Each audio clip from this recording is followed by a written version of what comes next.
चलता है। बड़ा साहब, अब्बास अतर साहब की एक सुर्खी थी, उधर तुम इधर हम, बड़ी मकबूल हुई। इसी तरह आपका एक जुमला था कि मकबूल तो है लेकिन कबूल नहीं है। आपको भी ये मज़ामीन जो हैं वो गैब से आते हैं?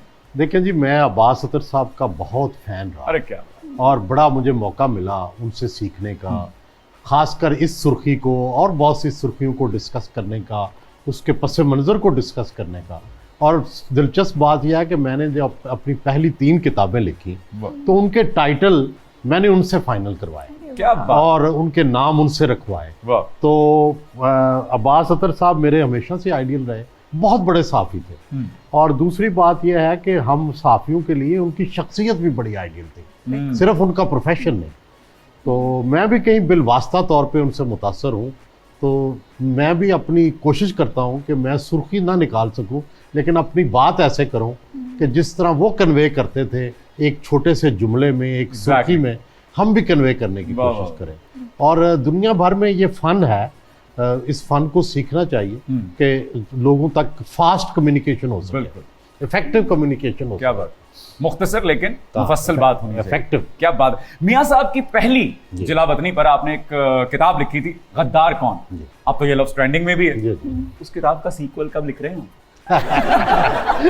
नहीं, हमारे यहाँ मुझे कहा गया कि ये जो सीरीज अब जिस तरह वेब सीरीज बन रही है, इसी तरह की रियलिटी शो पॉलिटिकल होना चाहिए, और ये जो वाक़यात हुए हैं इनको किसी तरह हम उस रियलिटी शो में, वेब सीरीज़ में लेके आए।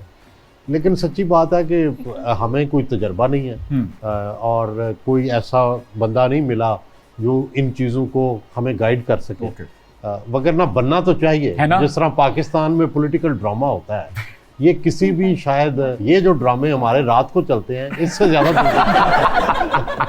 उनकी ऑडियंस ज़्यादा स्ट्रॉन्ग है वैसे हमारे पॉलिटिकल ड्रामों की। अच्छा बड़ाई साहब, ये बताइए कि किसी सियासतदान ने अपनी बायोग्राफी लिखवाने के लिए आपसे खिदमत तलब की? नहीं, कई लोगों ने कहा। मैं खुद इंटरेस्टेड था नवाबजादा नसरुल्लाह खान साहब की बायोग्राफी लिखने पे, लेकिन एक तो वो ये था कि वो कहते थे कि मैं अपनी ज़िंदगी में ये नहीं चाहता, क्योंकि इसमें बहुत से लोगों के राज हैं, और वो राज जो हैं वो जब अफशा होते हैं तो फिर पॉलिटिक्स नहीं हो सकती। तो उनके वो डायरी लिखते थे, लेकिन वो डायरियाँ भी कहीं अल्टीमेटली गुम ही हो गई, वो डायरियाँ भी छप नहीं सकी। वैसे डायरियाँ गुम हो गई या गुम करवा दी गई? बस इन दोनों में से कोई दरमियान में था, लेकिन बहरहाल अल्टीमेटली तो ये है कि वो तारीख का हिस्सा नहीं बन सकी। आपने पाकिस्तान की तकरीबन तमाम हीरोइंस के इंटरव्यू किए हैं, लेकिन सरहद पार कौन सी ऐसी हीरोइंस हैं जिनका दिल करता है कि उनका इंटरव्यू किया जाए? ये बड़ी ख्वाहिश है। बॉलीवुड की जितनी एक्ट्रेसेस हैं, करीना कपूर है, और भी जितनी टॉप की हैं, कभी जो थी माधुरी होती थी, और जितनी हैं, वो ज़ाहिर है पाकिस्तान में सब लोग उन्हें देखते हैं और चाहते हैं कि उनके इंटरव्यूज़ किए जाएं, लेकिन बस यहाँ से चांस नहीं बनता। इंडिया पाकिस्तान के तल्लुकात अच्छे नहीं हैं, तो ये सारे मसाइल हैं। लेकिन जो जो पाकिस्तान आया एक्टर, उन सब के मैंने किए। बिल्कुल बिल्कुल बिल्कुल ऐसे।